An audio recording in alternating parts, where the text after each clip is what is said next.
Man, I just shocked the out of myself.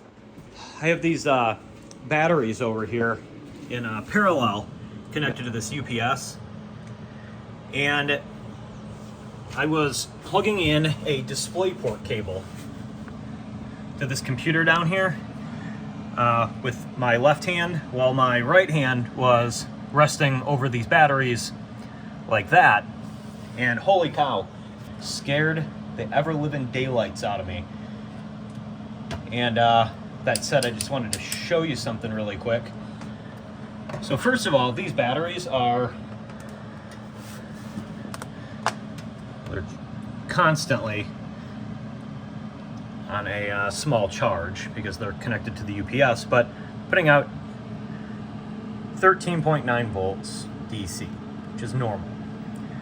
And that is why I really didn't do anything to cover this up, because I thought, well, 13 volts isn't going to, I'm not going to get shocked by that. Same thing with the car battery. Well, you can touch both terminals, not get shocked, because your skin, there's a lot of resistance there.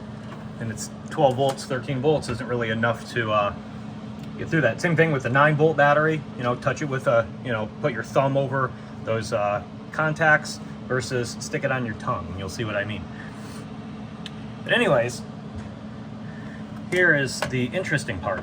Let me go ahead and switch the multimeter to AC and put this probe back on there.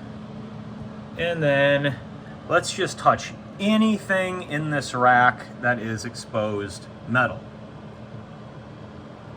Like that right there. Boom, 126 volts. Even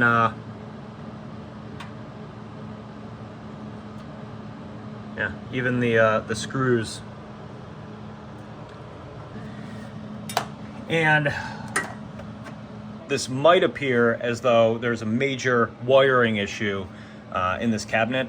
That is not the case. This actually indicates that everything is properly grounded, and that is a good thing. My only mistake was leaving these exposed. So let me just go over how grounding works really quick so you can get a better understanding.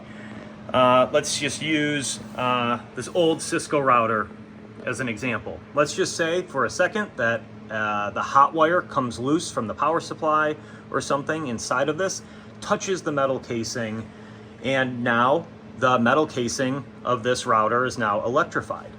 If somebody comes up and they don't know and they touch this and they're somehow able to complete that circuit, they're getting shocked, and that could be very dangerous. To protect against that, there is going to be a ground wire that's connected to the metal casing, and then to the wire that goes to the third prong on a 3-prong outlet.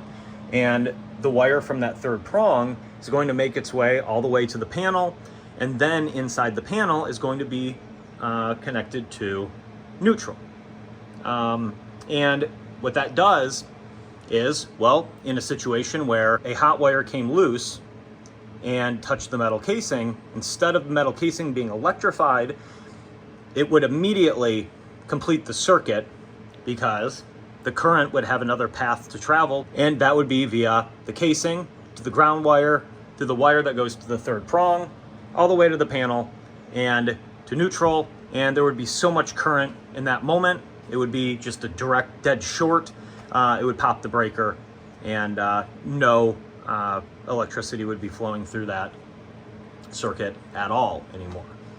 So when it comes to this, since everything is grounded in this rack, and these batteries are connected to the UPS, and the UPS is connected to an outlet, these battery terminals also are like hot wires that are exposed.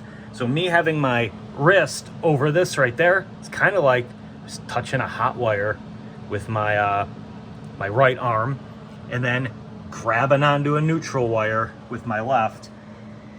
And holy cow, like I said, scared the crap out of me. But with that said, always be careful when you're working with electricity. It's no joke, and people can get seriously injured, even 120 volts. So yeah, just be careful. And with that said, I definitely have to get that fixed. And that said, I guess I'll just go ahead and do it right now.